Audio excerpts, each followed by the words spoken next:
우리는 종종 이런 질문을 받습니다. 왜 예수만 믿어야 구원을 얻는가? 왜 예수만 믿어야 구원을 얻는가? 다른 방법으로는 구원을 얻을 수 없는가? 이 문제에 대해서 많은 사람들이 갈등을 하고 기독교가 너무 편협하다, 이기적이다 그렇게 말합니다. 뭐 이것도 믿고 또 저것도 믿고 또 이 종교도 믿고 저 종교도 믿어서 모두가 구원을 받으면 참 좋을 텐데 왜 예수만 믿어야 구원을 받는다고 말하니까 사람들의 마음에는요 불편하다는 거예요. 불편하다는 거예요. 또 어떤 사람들은 믿으려고 하다가 그것 때문에 예수 못 믿겠다 그렇게 말하는 사람도 있다는 것이죠. 그런데요, 사람들이 그렇게 생각을 하고 뭐 그렇게 말을 해도 성경은 분명히 우리에게 말씀하시죠. 구원의 이름은 오직 예수밖에 없다. 구원의 이름은 오직 예수밖에 없다. 아주 일방적이죠. 뭐 독선적입니다. 편협하다 그렇게 말씀을 할 수도 있죠. 그런데 여러분, 진리라고 하는 거는요 독선적일 수밖에 없더라고요. 왜냐하면 진리는 비진리와 함께 할 수가 없다는 거예요. 그리고 진리가 두 가지 이상이라면 그것은 더 이상 진리라고 말할 수 없습니다. 그거는요 뭐 크리스찬의 뭐 고집, 이 크리스찬의 교만, 그게 아니에요. 하나님께서 예수 이외에 구원받을 만한 다른 이름을 주시지 않았기 때문이다라고 하는 것입니다. 오직 예수님만 구원에 이르는 유일한 길이요, 유일한 진리요, 유일한 생명인 줄 믿습니다. 그래서 우리는 오늘 본문 말씀 중심으로 구원의 이름은 왜 예수뿐인가? 구원의 이름이 왜 예수뿐인가? 라고 하는 부분을 함께 나누려고 합니다.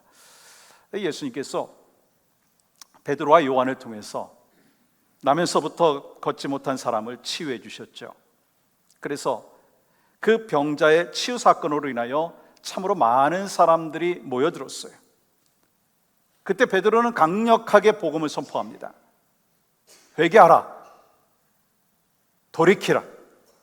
그런데 그렇게 힘있게 복음을 전하던 베드로와 요한을 종교 지도자들이 잡아서 가두었어요. 왜냐하면 이 종교 지도자들은 이 병자들이 고침받음으로 인하여 사람들이 모여들고 하나님의 말씀을 듣는 것이 못마땅하게 생각을 했기 때문에, 그리고 또한 사도들의 가르침을 또한 싫어했다는 거예요. 그리고 그것은 기득권을 위태롭게 하는 가르침이었고 예수님을 십자가에 못 박히도록 내어준 그들의 가르침이었기 때문인 것입니다. 그러나 베드로는요 강력한 설교를 하고 또 수많은 사람들이 그 강력한 이 복음의 메시지를 듣고 어떤 변화의 역사 나타납니까? 회심하고 구원받는 사의 수가 늘어났어요. 여러분 4절 말씀 보시면 이렇게 기록하죠. 말씀을 들은 사람 중에 믿는 자가 많으니 남자의 수가 약 5천이나 되었더라. 이 성령 강림 사건 이후에 사도들에게 성령의 강력한 능력이 임함으로 인하여서 한번 설교할 때 3,000명이 5,000명이 회개하고 복음을 받아들이는 역사가 일어나게 되었어요. 이 나면서부터 걷지 못한 사람이 걷게 되고 그러면서 사람들이 모여들고 회심을 합니다. 그러니까 이 종교 지도자들이 볼 때는요 뭔가 좀 심상치 않은 사인이 있는 거예요. 뭔가 일어날 것 같아요. 그래서 그들의 마음에 불편함이 있기 때문에 베드로와 요한에게 이렇게 질문하고 있습니다. 5절부터 7절까지 말씀 보시면 이렇게 기록하죠. 이튿날 관리들과 장로들과 서기관들이 예루살렘에 모였는데 대제사장 안나스와 가야바와 요한과 알렉산더와 및 대제사장의 문중이 다 참여하여 사도들을 가운데 세우고 묻되 너희가 무슨 권세와 누구의 이름으로 이 일을 행하였느냐? 여러분 이 질문 한번 좀 잘 생각해 보시겠어요? 종교 지도자들이 두 사도들을 향하여 너희들의 배후에 누가 있냐? 누가 시켰냐? 이렇게 질문하지 아니하였어요. 무슨 권세로 행했느냐? 누구의 이름으로 행했느냐라고 질문한다는 거예요. 왜 그럴까요? 그들은 예수님이 신성 모독죄로 처형당한 죄수에 불과하다라고 하는 생각을 갖고 있었습니다. 그런데 그 이름으로 안진뱅이를 고쳤다니까 이단을 퍼뜨리는 죄가 되는 거예요. 그래서 종교 지도자들은 사도들을 이단으로 몰아가기 위해서 누구의 권세로, 누구의 이름으로 행했느냐라고 질문하는 거예요. 그러니까 이 지금 종교 지도자들의 질문은요, 이 사도들을 향하여, 베드로와 요한을 향하여 좀 뭔가 책을 잡기 위한, 음모를 꾸미기 위한 그런 과정이었습니다. 근데 베드로는요, 성령 충만하여 다음과 같이 대답을 하는 것을 보게 되죠. 8절부터 10절까지 말씀입니다. 이에 베드로가 성령이 충만하여 이르되, 백성의 관리들과 장로들아, 만일 병자에게 행한 착한 일에 대하여 이 사람이 어떻게 구원을 받았느냐고 오늘 우리에게 질문한다면 너희와 모든 이스라엘 백성들은 알라. 너희가 십자가에 못 박고 하나님이 죽은 자 가운데서 살리신 나사렛 예수 그리스도의 이름으로 이 사람이 건강하게 되어 너희 앞에 섰느니라. 이 베드로는 이 자신이 신문을 받는 이유가 병자에게 행한 착한 일, 즉 나면서부터 걷지 못한 사람을 일으켜 세우는 기적과 능력을 누구의 능력으로 행했느냐라고 하는 것을 알기 위함이라면 내가 분명히 대답한다. 그것은 무엇이냐면 십자가에 못 박아 죽었으나 하나님이 죽은 자 가운데서 살리신 나사렛 예수 그리스도가 지금 예수 그리스도의 능력의 이름으로 일으켜 세웠다. 분명하게 담대하게 선포하고 있어요. 솔직히 지금 이 상황은요, 자신을 죽일 수 있는 그 사람들을 향해서 전혀 두려움이 없고 담대하게 그들의 잘못, 그들의 모순을 비판하고 있는 것입니다. 여러분, 그렇게 베드로는 신문을 받는 자리에서도 담대하게 예수 그리스도의 복음을 증거했어요. 이 오순절 설교에서도, 솔로몬 행각에서도 설교할 때도 그랬고요, 지금 공회에서도 너희가 예수 그리스도를 십자가에 못 박았지만 하나님이 다시 예수를 살리셨다, 그 말씀을 전하고 있는 거예요. 그러면 여러분, 왜 베드로가 이 반복적으로 진리의 말씀만을 전하고 있느냐는 거예요. 왜 십자가에 못 박아 죽으셨지만 사흘 만에 부활하시고 사망 권세 이기셨다라고 하는 것을 증거하느냐는 거예요. 왜냐하면 예수 그리스도의 진리만이 사람을 변화시킬 수 있기 때문인 것입니다. 그리고 베드로는요, 예수 그리스도의 십자가의 능력과 그분의 권세와 능력으로 기적이 일어난 것이다 라고 하면서 아주 분명한 메시지를 선포하고, 아주 유명한 메시지를 선포하고 있는데 그 말씀이 바로 12절입니다. 12절 이렇게 기록하죠. 한번 같이 읽을까요? 시작. 다른 이로서는 구원을 받을 수 없나니 천하 사람 중에 구원을 받을 만한 다른 이름을 우리에게 주신 일이 없음이라 하였더라. 여러분, 주님은 굉장히 단호한 구원관에 대해서 말씀하고 있어요. 오늘 본문의 말씀은 이 다른 사람들에게, 세상 사람들에게 이런 질문을 가져다 줍니다. 기독교가 너무 배타적인 것 아닌가요? 너무 독선적인 것 아닌가요? 왜 기독교는 다른 종교에 대하여 선을 긋느냐라고 하는 것을 이야기합니다.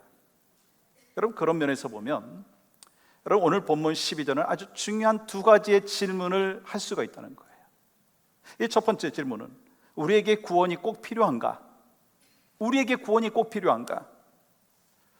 우리에게 구원이 꼭 필요한가를 다루기 전에 인간은 어떤 존재인가? 라고 하는 것을 먼저 생각해 봐야 합니다. 인간은 죄인인가? 의인인가? 뭐 쉽게 말하면 성선설이냐 성악설이냐 라고 얘기하죠. 인간은 원래 착하게 태어나서 세상 살다가 보니까 때가 묻어서 악하게 변질되었다, 아니면 원래 악한 마음을 품고 태어났다. 여러분, 성경은 뭐라고 말씀하십니까? 로마서 5장 12절은 이렇게 말씀하십니다. 그러므로 한 사람으로 말미암아 죄가 세상에 들어오고 죄로 말미암아 사망이 이와 같이 모든 사람이 죄를 지었으므로 사망이 모든 사람에게 이르렀느니라. 여러분, 한 사람, 아담의 범죄로 인하여 우리가 원죄를 갖고 태어났기 때문에 의인은 없고 하나도 없고 태어날 때부터 죄인으로 타락한 존재로 태어났다고 말씀하는 거예요. 예를 들어서 이런 거예요. 여러분 뒤뜰에 오렌지 나무가 있어요. 근데 나무에 열매가 많이 맺었지만 그 모든 열매는요 같은 품종이에요. 같은 품종이 그 한 나무에서 열매를 맺게 되어 있어요. 여러분 아담이라고 하는 한 나무가 있다고 생각을 해보십시오. 그 한 사람 아담의 나무에 인류는 그 나무에 맺혀 있는 열매라고 하는 거예요. 무슨 말인가? 아담과 그 후손인 인간은 모든 것을 함께 공유하는 운명 공동체가 되었다라고 하는 것입니다. 그래서 아담의 타락은요 모든 인간의 타락이 되게 되었고 모든 인간은 죄에 대한 아담과 똑같은 처지에 놓이게 되었다라고 하는 것입니다. 그렇기 때문에 우리 모든 인간은요 아담과 같이 죄의 성향을 지닌 채 잉태되었고 죄의 성향을 지닌 채 태어나게 되었어요. 여러분 이것을 우리는 뭐라고 얘기합니까? 원죄라고 얘기합니다. 인간은 뭐 나쁜 행위를 말하는 것이 아닙니다. 원죄라는 것이 상태를 얘기하는 거예요. 다시 말하면 인류에게 전가된 타락한 본성을 가리키는 거예요. 그러므로 인간은요 죄를 지었기 때문에 죄인이 아니라 본래 죄성을 지니고 태어났기 때문에 그 결과 죄를 짓게 되는 것이라는 거예요. 다시 말해서 성경에서 말씀하는 인간은요 하나님의 형상대로 창조되었지만 죄로 인해서 오염이 되었고 그래서 원죄를 갖고 태어났다. 그것이 바로 우리 인간의 모습인 것입니다. 우리는 어떤 존재인가? 그래서 에베소서 2장 1절은 이렇게 말씀하고 있어요. 여러분은 불순종과 죄 때문에 영적으로 죽었던 사람들입니다. 죄와 허물로 죽을 수밖에 없었던 우리가 아니라 우리가 기도할 때 대표 기도할 때 흔히 이런 기도를 하는데 그것이 아니라 죄와 허물로 죽었던 우리를 죄와 허물로 죽었던 우리를 살려주시기 위하여 독생자 예수 그리스도께서 이 땅에 오신 거예요. 그러니까 우리는 어떤 존재라고 하는 것입니까? 죄와 허물로 죽은 존재라는 거예요. 내가 잘못한 것이 아니라 아담의 불순종과 죄 때문에 하나님과의 관계가 단절되어서 이 하나님께서 우리에게 생명을 주시는 그 근원이 단절되었다라고 하는 것입니다. 그러니까 이 하나님을 떠난 사람에게는요 생명이 없는 거예요. 그 결과 우리가 어떻게 되었어요? 영적으로 죽은 상태가 된 것입니다. 그래서 성경은 뭐라고 말합니까? 본질상 진노의 자녀였다 말씀하시죠. 에베소서 2장 3절 말씀 보세요. 전에는 우리도 다 그 가운데서 우리 육체의 욕심을 따라 지내며 육체와 마음에 원하는 것을 하여 다른 이들과 같이 본질상 진노의 자녀였더니, 이것이 바로 하나님 앞에 선 인간입니다. 우리가 본질상 진노의 자녀였다는 거예요. 태어날 때부터 죄와 사망 가운데 놓여 있기 때문에 진노의 자녀였다. 아주 무서운 말을 하고 있는 것이에요. 근데 여러분 어떻게 생각하세요? 너무 지나치다고 생각하지 않습니까? 너무 좀 우리 인간에 대해서 좀 지나치다 그렇게 생각하지 않습니까? 뭐 예를 들어서 이런 거예요. 여러분의 자녀를 낳았어요? 자녀를 낳았어요. 자녀 낳은 게 너무 오래되었다면 손주를 낳았어요. 이 손주를 딱 보니까 어린아이가 참 해맑아요. 정말 흠이 하나도 없고 죄가 하나도 없고 티가 하나도 없는 것 같아요. 그 얼굴을 보면서 우린 뭐라고 얘기합니까? 천사와 같다. 그런 얘기 하잖아요. 저만 쓰는 용어인가요? 여러분 어떻게 그런 얘기 하지 않습니까? 그런데 어떻게 그 아이를 보고서 본질상 진노의 자녀라고 말하게 되느냐라고 하는 거예요. 아이들을 보고 죄인이라고 부른다면 뭐 좀 너무 잔인한 거 아닌가요? 뭐 억지 소리 같지 않습니까? 근데요, 그 어린아이에게 그런 예쁜 모습만 있느냐라고 하는 거예요. 어떨 때는요 막 떼쓰죠, 욕심부리죠, 막 싸워요. 애기 방에 가보면 아이들이 뭐 가르쳐 주지도 않았는데 막 빼앗고 막 그러면서 때리고, 그것도요, 이 애기들 돌보는 그 선생님들 안 볼 때 막 때리는 거예요. 뭐 누가 가르쳐 줬나요? 뭐 고집불통의 모습을 보면서 우리는 어떻게 생각합니까? 우리 인간은 태어나면서부터 선한 모습도 있지만 그렇지 않은 그 모습이 공존하고 있다라고 하는 거예요. 그럼에도 불구하고 성경은 아주 단호하게 전적으로 타락된 존재다라고 말씀합니다. 만약에 여러분이 어린 자녀들을 야, 니들 마음대로 살아라, 그렇게 한다고 생각을 해보세요. 혹시 하고 싶으신 분은 오늘 가서 해보십시오. 니들 마음대로 살아라. 그러면 당장 나 학교 안 갈 거야. 하루 종일 막 게임만 할 거예요. 맨날 소다 마시고 맨날 정크푸드만 먹게 될 거예요. 아무 일도 하지 않아요. 이와 같이 세상에는 악한 것들이 너무 많아서 아이들이 그 악에 너무 쉽게 노출이 된다는 거예요. 그리고 그들이 원하는 세상은요, 뭐 누가 간섭하거나 막 시비 걸거나 하기 싫은 것을 막 시키는 거, 그걸 원치 않는다라고 하는 거예요. 우리 모두 마찬가지예요. 타락한 육체의 욕심과 타락한 마음이 원하는 것은요, 뭐냐면 본질상 진노의 자녀의 모습입니다. 여러분, 우리 자녀들뿐만 아니라 우리 마음속에도 그런 거예요. 이와 같이 죄의 본질이 다 있다라고 하는 거예요. 그래서 예수님께서 이렇게 말씀하시죠. 로마서 6장 23절 보시면 죄의 싹은 사망이다. 쉽게 말하면 여러분이 하나님 앞에 갔어요. 근데 진단서를 받았어요. 이 진단서에 보니까 나의 상태를 이야기하시는데 이렇게 말씀하시는 거예요. 병명, 죄, 상태, 절망적임, 치료 가능성이 거의 없음. 그래서 하나님의 영광에 이르지 못하게 됩니다. 그러므로 하나님께서는요, 작은 죄도 용납되지 아니하기 때문에 반드시 죄의 문제를 해결해야 된다라고 말씀하는 거예요. 무슨 말씀인가? 인간은 원죄로 인해서 죄를 지을 수밖에 없고 그 죄를 해결하지 않고서는 절대로 구원을 받을 수 없다. 그렇다면 우리는 두 번째 질문할 수 있습니다. 어떻게 우리가 구원을 받을 수 있는가? 예수 그리스도만으로 구원을 받을 수 있는가? 왜 그러면 예수 그리스도의 이름만으로 가능한가? 라고 하는 거예요. 여러분, 우리의 구원자가 되기 위해서는요, 죄가 하나도 없어야 돼요. 근데 우리 모든 인간은 죄를 갖고 태어났어요.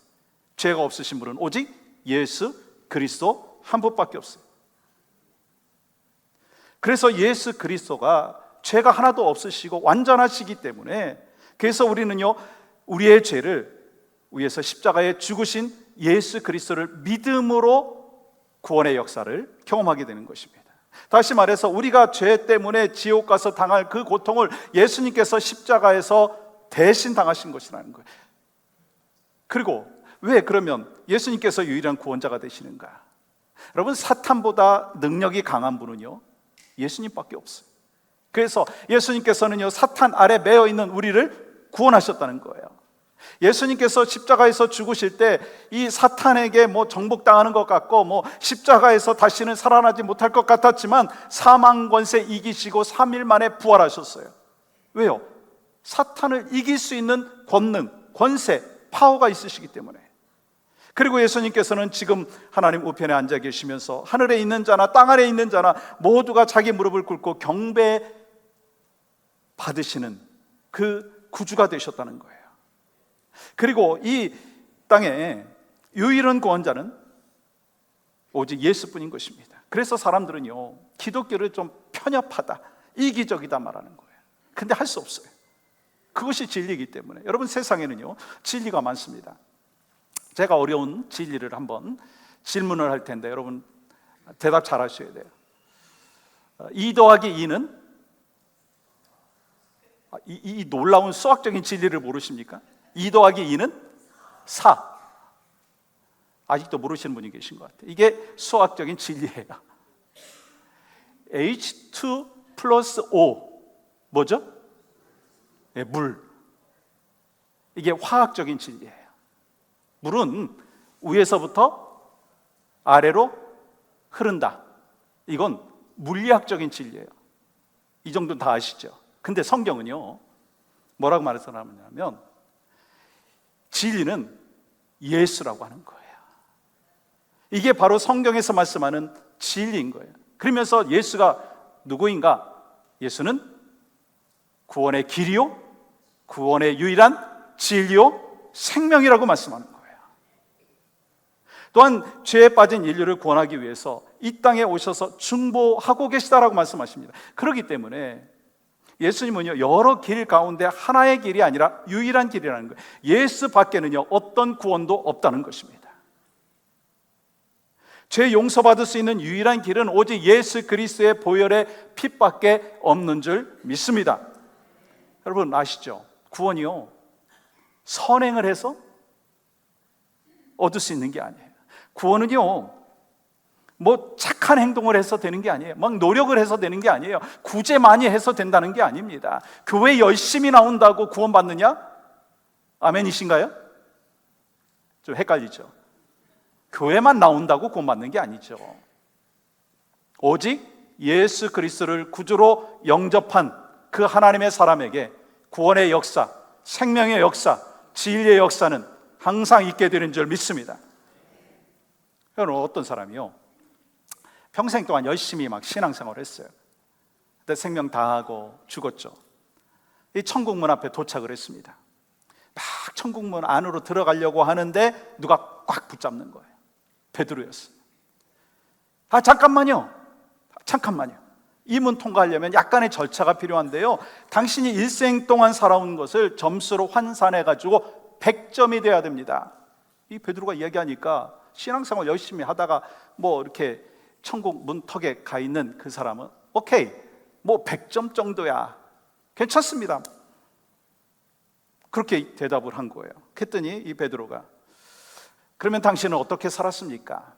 네, 저는요 30년 동안 이 선교기관에서 수많은 선교사를 파송했습니다. 네, 참 훌륭한 사역을 감당하셨군요. 1점.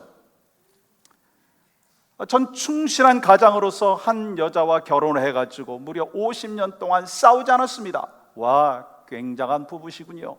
1점. 아이들을 훌륭하게 키워서 하나는 목사로, 하나는 장로로, 하나는 뭐 교수가 되었습니다. 와, 자녀 교육도 참 잘하셨군요. 참 수고 많으셨어요. 2점.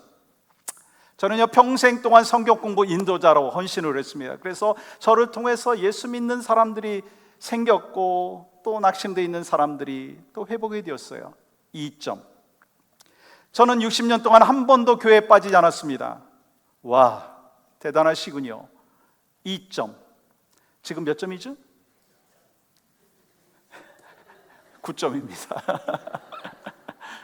여러 가지를 얘기를 했는데 겨우 지금 이 9점이 되니까 이 사람이 막 놀란 거예요. 막 마음이 급해진 거예요. 그래서 무릎을 꿇고 주님 앞에 기도합니다. 주님, 어떻게 합니까? 제가 천국에 못 가는 거 아닌가요? 제발 저를 용서해 주시옵소서. 저는 주님밖에 없습니다. 저는 예수님이면 충분합니다. 주님, 나를 구원하여 주시옵소서. 막 기도를 마치자마자 이 베드로가 막 박수를 치는 거예요. 자, 이제 됐습니다. 당신 100점입니다. 아니, 그 사람이 좀 이상한다 생각하면서 이 베드로에게 질문하는 거예요. 제가 어떻게 100점을 맞았습니까? 그러자 베드로가 이렇게 대답하죠. 이 세상에는 자신의 의와 공로로 구원받을 수 있는 사람은 아무도 없습니다. 오직 예수 그리스도를 구주로 영접한 사람에게 하나님의 자녀가 되는 권세를 주셨다, 약속하여 주셨습니다. 이제 당신은 예수 그리스도를 구주로 영접했으니 천국에 들어갈 수 있습니다. 할렐루야죠. 근데 세상은 유일한 구원의 길인 예수 그리스도를 알지 못하기 때문에 기독교가 독선적이다, 배타적이다, 편협하다 그러면서 거부하는 거예요. 그러나 여러분, 진리는요 배타적일 수밖에 없다는 거예요. 왜요? 하나님께서 예수 그리스도의 이름 이외에 다른 이름을 주신 것이 없어요. 구원의 이름, 다른 이름을 주신 것이 없고, 구원의 방법, 다른 방법을 주시지 않았는데, 우리가 막 나이스하게 보이려고, 그래요, 저는 교회 다니니까 천국에 가는 것이고 당신은 뭐를 믿으니까 또 어디로 갑니다. 나이스하지 못하게 된다라고 하는 거예요. 왜요? 하나님이, 창조자이신 하나님이 분명히 말씀하셨고 예수님께서 말씀하신 그 진리를 내가 믿기 때문에, 오히려 타협하는 것이요, 잘못된 신앙의 모습의 한 부분이라고 하는 것입니다. 여러분, 베드로가 이 복음을 전파하면서 적당히 하지 않았어요. 그냥 적당히 타협하지 않았어요. 적당히 기득권 세력에게 잘 보이기 위해서, 그들의 마음을 건드리지 않게 하기 위해서 그냥 정확한 선을 말하지 아니한 것이 아니라 정확하게 말했어요. 왜요? 자신이 알고 있고 믿고 확신하는 것이 복음이고, 바로 예수 그리스도만이 구원의 길이고, 예수 그리스도만이 생명의 길이고, 예수 그리스도만이 진리의 길인 것을 분명히 알고 있었기 때문에. 여러분 어떠신가요? 여러분, 성경에 나오는 31,102구절 중에 오늘 본문 12절 말씀은요, 구원에 관한 가장 대표적인 구절 중에 하나입니다. 다시 한번 읽어볼까요? 12절 말씀 보세요. 시작. 다른 이로서는 구원을 받을 수 없나니 천하 사람 중에 구원을 받을 만한 다른 이름을 우리에게 주신 일이 없음이라 하였더라. 아멘이시죠? 오직 예수만이 우리의 구원자이심을 믿으시기를 주의 이름으로 축복합니다. 또 예수님께서 뭐라고 말씀하셨어요? 요한복음 14장 6절에서 이렇게 말씀하십니다. 예수께서 이르시되 내가 곧 길이요 진리요 생명이니 나로 말미암지 않고는 아버지께로 올 자가 없느니라. 오직 구원은 오직 예수 그리스도 안에서 주어지는 줄 믿습니다. 또한 요한복음 11장 25절과 26절 이렇게 기록하고 있습니다. 같이 읽어볼까요? 시작. 예수께서 이르시되 나는 부활이요 생명이니 나를 믿는 자는 죽어도 살겠고 무릇 살아서 나를 믿는 자는 영원히 죽지 아니하리니 이것을 내가 믿느냐? 여러분, 어느 누가 이런 말을 할 수 있겠어요? 우리들을 죄에서 구원할 자 그 예수님은 성령으로 잉태되어서 죄 없이 이 땅에 오셨습니다. 그리고 우리 모든 죄를 대신 짊어지시고 십자가에 못 박혀 죽으셨어요. 이로써 우리에게 뭐가 해결되었어요? 죄 문제가 해결되었어요. 죄 문제를 해결시켜 주시고 사망 권세 이기시고 부활하셨습니다. 그렇기 때문에 오직 예수 그리스도만이 우리의 유일한 구원의 길이고 진리이고 생명인 줄 믿습니다. 얼마 전에 교회를 오는데 어떤 분이 횡단보도에 하나의 피켓을 딱 들고 계신 거예요. 이 피켓을 들고 있는데 그 피켓에서는 딱 한 단어만 쓰여져 있었습니다. Jesus, Jesus. 딱 한 단어만 쓰여져 있었어요. 여러 생각이 좀 스쳐갔습니다. 그분은 다른 제스처나 어떻게 막 잘 보이려고 하지도 않았었어요. 그냥 피켓을 딱 들고만 있는 거예요. 이런 생각을 했어요. 사람들이 뭐라고 생각을 할까? 어떤 사람들은 저 사람 좀 뭐가 이상한 사람이구나 라고 생각할 수도 있고, 또 어떤 사람은 저 사람이 예수를 좀 전하고 싶은 마음이 있겠구나 라고 하는 생각을 할 수도 있고, 또 어떤 사람은 그냥 조롱만 하는 그런 사람도 있었을 것입니다. 근데 저는요, 마음이 뭔가 좀 큰 울림이 있었어요. 궁금했어요. 저 사람이 왜 저 피켓을 들고 있었을까? 그러면서 저 사람이 어떻게 예수님을 믿게 되었을까? 저 사람이 지금 저 피켓을 들고 어떤 마음으로 서 있을까? 하는 그런 생각을 하고 했습니다. 그러면서 제 마음 가운데 확신이 있었어요. 저분이 뭔가를 전하고 싶은데 그 뭔가가 바로 예수구나. 아마도 저분이 경험한 그 예수를 좀 전하고 싶은 마음이 있었겠구나. 그러면서 오늘 본문에서 이 예수를 만난 이 베드로가 분명하게 오직 예수만이 구원자라고 하는 그 선포의 메시지가 바로 그분이구나. 그 깨달음이 있었어요. 우리 교회는요, 매달 한 번씩 소스몰에 가서 전도를 하지 않습니까? 어떤 분은 찬양을 하고, 어떤 분은 복음을 선포하고, 또 어떤 분은 피켓을 들고, 어떤 분은 막 전도지를 나눠주고. 그때 어떤 분은 이런 말을 할 수 있습니다. 그렇게 전도해갖고 효과가 있겠습니까? 저렇게 한다고 해가지고 다른 사람들이 감동이 있겠어요? 예수님을 믿을 수 있겠어요?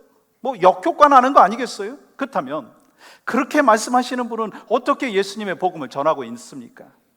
어떻게 지혜롭게 복음을 전하고 있습니까? 어떻게 현 시대에 맞춰서 복음을 전하고 있습니까?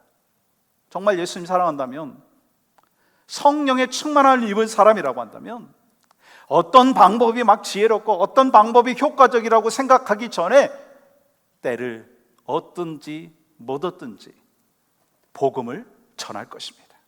왜요? 우리가 전한 복음의 씨앗은 우리 주님이 자라게 하시고 열매를 맺게 해주신다는 사실을 알기 때문이죠. 그리고 오직 Jesus, 예수의 이름에 능력이 있고 권세가 있다라고 하는 것을 알기 때문인 것입니다. 오늘 우리는 절대적인 진리를 부인하는 종교다원주의 시대를 살아가고 있어요. 그렇기 때문에 우리에게 더욱더 필요한 것이 뭐냐면 예수 그리스도의 절대성을 알고 오직 예수라고 하는 분명한 확신 속에서 신앙의 생활을 해야 된다고 하는 것입니다. 예수 안에 모든 것이 다 들어가 있지 않습니까? 어떤 죄인도 예수 그리스도의 이름의 능력으로 구원을 받을 수 있고 예수 그리스도의 이름으로 절망에 빠져있던 그 사람이 소망을 얻을 수 있고 죽었던 자가 살아나는 역사가 예수 그리스도의 이름으로 명하노니 일어나 걸으라 했을 때 안전뱅이도 일어나는 역사가 있었습니다. 여러분 삶 속에서도 이 불편함도 있을 수 있고 한숨도 있을 수 있고 불가능해 보이는 것도 있을 수 있습니다. 그것이 우리의 삶입니다. 그렇지만 이 모든 것을 해결하실 수 있는 분은 오직 예수 그리스도. 이 모든 어려움과 난관 속에서도 주님이 말씀하여 주심의 은혜를 경험하면서 오직 예수만 붙잡고 살아가는 여러분과 저의 삶이 되어야 될 줄 믿습니다. 40년 동안 한 번도 걷지 못했던 이 장애인의 손에 잡아주시고 일으켜 세워주시고 그리고 회복시켜 주신 분이 누구십니까? 나사렛 예수 그리스도의 이름입니다. 일어난 그 장애인이 뛰면서 찬송하면서 하나님 앞에 영광을 올려드렸던 그 이유, 예수 그리스도의 이름의 능력의 역사하심. 그래서 그를 변화시켜 주시고 그 놀라운 능력이 그에게 하나님의 영광을 드러내는 일생으로 변화시켜 주셨듯이 바로 여러분과 제가 구원의 이름 오직 예수 그리스도, 우리에게 유일한 구원자이시고 생명이시고 진리신 예수 그리스도 안에서 오늘도 살고 내일도 살고 또 내가 살 뿐만 아니라 우리의 자녀들에게, 우리 다음 세대에게, 또 믿지 않는 영혼들에게, 믿음이 없는 영혼들에게 유일한 구원자 오직 예수 그리스도, 그 복음을 전하는 여러분과 저의 삶이 되시기를 주님의 이름으로 간절히 축복합니다.